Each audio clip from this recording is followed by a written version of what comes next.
Hey, good morning, everybody. So my name's Donnie. I'm one of the pastors at One Harbor. If I haven't had a chance to meet you, glad to see you. Scott just gave us a bunch of family announcements. I've got one more family announcement for you before we jump into the sermon. This announcement has to do with the leadership here at the One Harbor East site.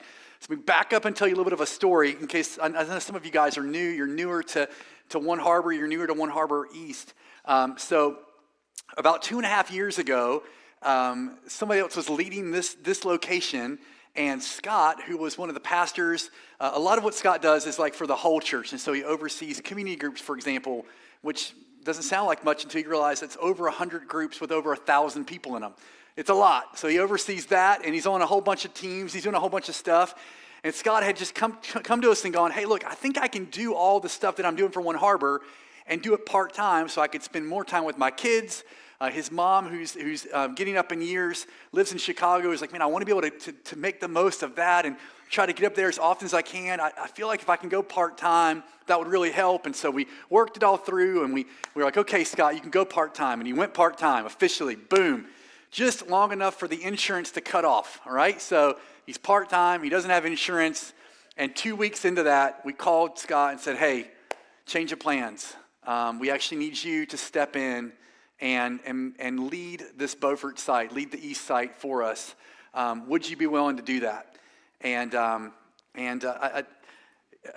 He without really, I don't even know that he even had to pray about it. He was like, I'll do it. I'm in. And so came back, had 2 weeks of part-time. I don't even know if he really had a chance to even enjoy any of that, but he stepped right back in. And I said, look, Scott, don't worry. It's probably going to be like 4 months, 6 months max, like max, dude. And it's been 2.5 years, 2.5 years. And so, man, the reason it took 2.5 years is because we really cared about the right person serving in that kind of role. We look at like who's on our team, our staff team, our pastoral team. The analogy I've used through all the years is that we're like a pie, and a good pie, every ingredient matters. Every ingredient's kind of singing a little bit, My wife's grandma, so that's her great-grandma, is 95 years old. And don't worry, she's not going to hear the story that I'm about to tell you, right? But Grandma Pat makes really good pumpkin pie. And one year for Thanksgiving, she made this pie, and it sure looked like a pumpkin pie, and it smelled like a pumpkin pie. But when we bit it, it was like, something is different about this pie. Now, in her making this, again, she's in her 90s, so we'll cut her some slack. She used the same color ingredient, the same consistency ingredient, the same quantity ingredient, except for she used salt instead of sugar. And that is very different. It's very, very, very savory, like super savory, right? Like loaded with electrolytes, pumpkin pie, And man, it was not great. And it was tough to tell Grandma, you blew it and you ruined Thanksgiving, But it was like a great analogy for me that I've used forever. And so we always throw Jill's sweet grandma under the bus, and she has no idea. But what we said is, hey, look, every ingredient really matters. But we know what this pie is supposed to taste like, right? We look at the scriptures and we can see how we're supposed to treat each other and how leaders are supposed to act and how we're supposed to do this thing. And so we want every ingredient, to kind of play their part, but we know what this is supposed to taste like, and every ingredient really matters. And the more leadership that your role has, the more it matters. And so Scott and Katie put their yes on the table. We'll lead until the right person comes along, and they just kept saying yes. Past the 4 months, past the 6 months, past the 12 months, to 2.5 years. And Scott carried on doing all the other things he does for the church. He carried on overseeing community groups. He's on multiple different teams with me. You may not know this about our church, but we're, around 2,500 people on a Sunday across the 3 locations. And Scott's on teams with me where all the big problems, mo people, mo problems. As stuff happens, hard things, sad things, complicated things, they sort of flow to us, and Scott's on a small team that helps us wrestle through really hard stuff and big stuff and complicated stuff and expensive stuff and all those things. He's kept on doing all of that while he's kept on loving and leading here. And man, the Bible says give honor where it's due. And like, Scott, you and Katie you're worthy of a lot of honor for the way that you've done that.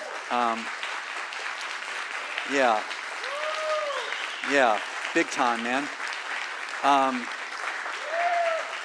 Yeah, yes, man. Yeah, and we'll have some more moments in the coming weeks. You'll see kind of where this is going. So along the way, I kept thinking maybe Scott was going to say, "Hey, this interim leadership thing, I'll just be the guy, you know." But he kept coming to me every so often and saying, "Look, I'm not complaining. I'm not trying to rush, but I think there's got to be somebody better gifted for this, better suited for this particular role." And we just kept kind of considering that, thinking about it, praying about it, and then, but nobody was there. But we've kind of gotten to the point where we think we found the right person. We feel really good about it.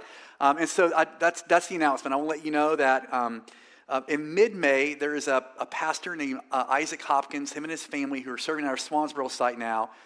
They're going to come. They're going to transition from our Swansboro site to our east site. And we'll pray for him to be the new site pastor here. We got a picture of his family, I think. There it is. All right, so he's the big bearded guy in the middle there. Yeah. So, Scott is staying. Also good news, right? A lot of times I have to give the bad news, the hard news, the sad news. It's just good news on good news, right? So Scott's staying, he wants to stay here. He wants to be based here.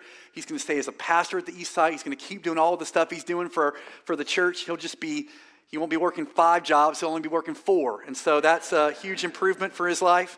But Isaac and Sarah, so Isaac's from Beaufort, and Sarah's from Harkers Island. And that's kind of cool, because we've had this huge heart to reach Beaufort and down east, and they love this community. I don't want to take too much more time here because we want to jump into the sermon, but just to give you a bit of context, Isaac and Sarah have been coming to One Harbor forever, for years and years and years. But they came to us years ago and said, "Hey, look, we want to plant a church someday. We want to start a church someday, but we want to do it just like One Harbor. Would y'all help us? Would you train us?" And so they jumped on a 2-year track, a church planting residency, we call it, to learn how to do that. And then in the process of that, they ended up getting very involved at our Swansboro site.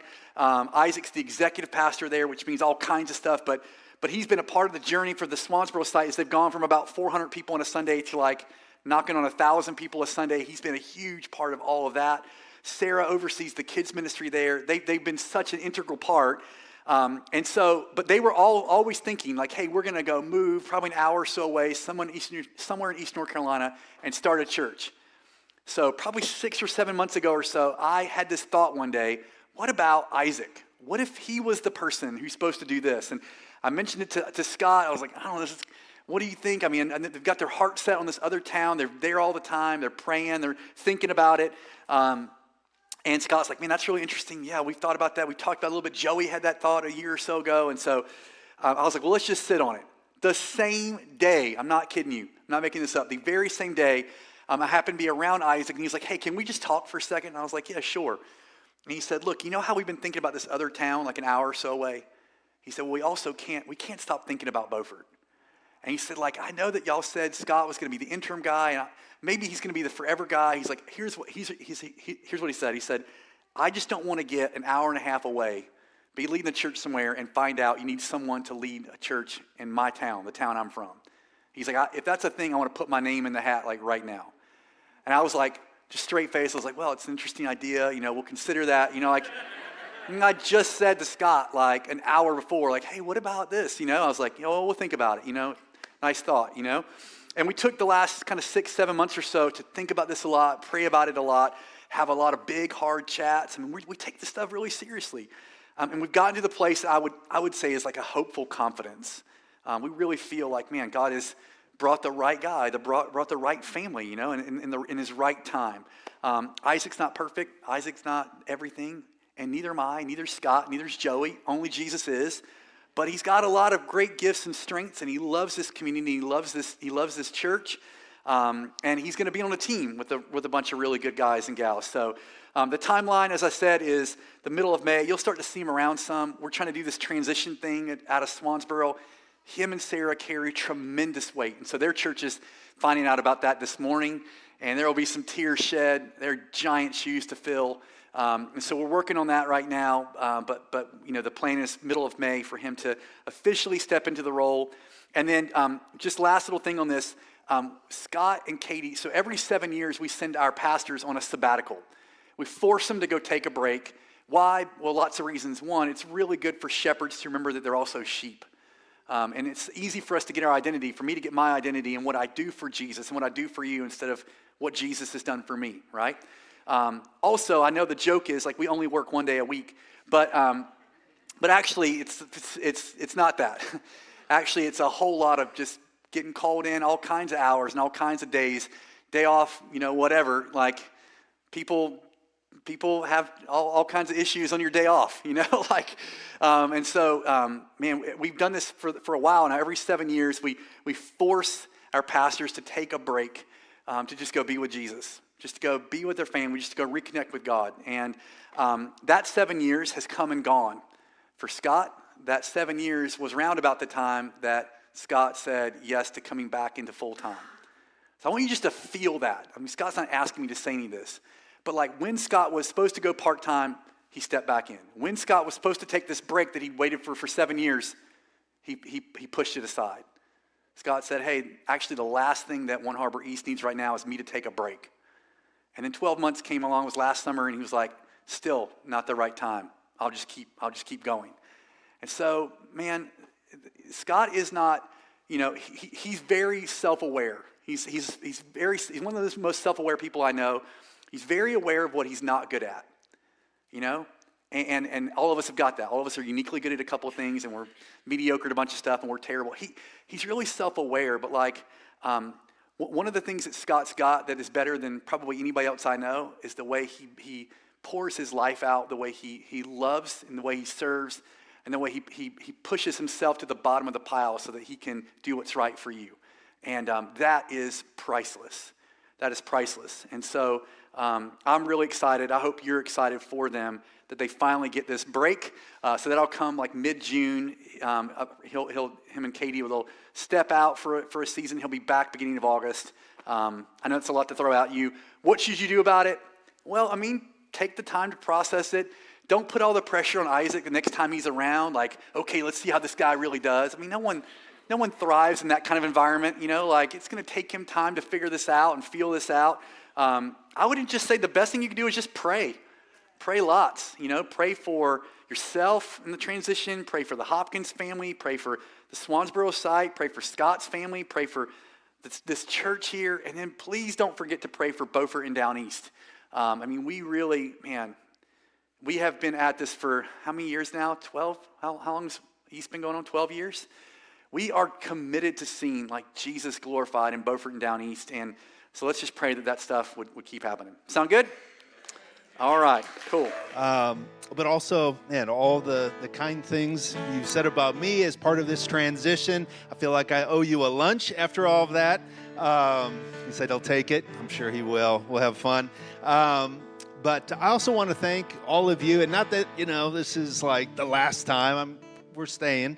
Just kind of moving seats on the bus, so to speak. But I do want to thank all of you for your support and for stepping up. One of the things that we've done the last 2.5 years is that to ask you for more, to step past your comfort zone, to serve in ways that maybe stretched you, to take steps of faith that are uncomfortable. And I'm just really glad we got to do all of that together. I feel like 2.5 years later, man, we didn't just weather a storm. We came out of it stronger and healthier and more faith-filled. And I'm really excited for what's to come. And part of why I'm excited is because of Isaac and Sarah and their family. Some of you know them already, and you're like, wow, this is like a gift from God. Those of you who don't know them yet, you are going to love them. They are really good people. Isaac in particular, I've gotten to know, and you've heard us saying for a while now, the last few weeks, that we're wanting to see an army of good men raised up. Well, I got to tell you, Isaac is one of those really good men, and he'll help us to really grow in that area, which is a big deal. He's also a really good pastor. I think you're going to love not only his preaching, but just how he comes alongside all of us. Just such a good guy. And what Donnie said about them being from here, you don't have to be from here to love it. but it helps. He's got history and people that he knows, and he really wants to see Jesus enter their story and change their lives forevermore. So be excited about what's to come. As a church, we are going to be healthier and stronger than ever before, and our hope has always been that we will see Jesus cover Beaufort and down east like the waters cover the sea, and this is one big step in that direction. So let's continue to pray for our area.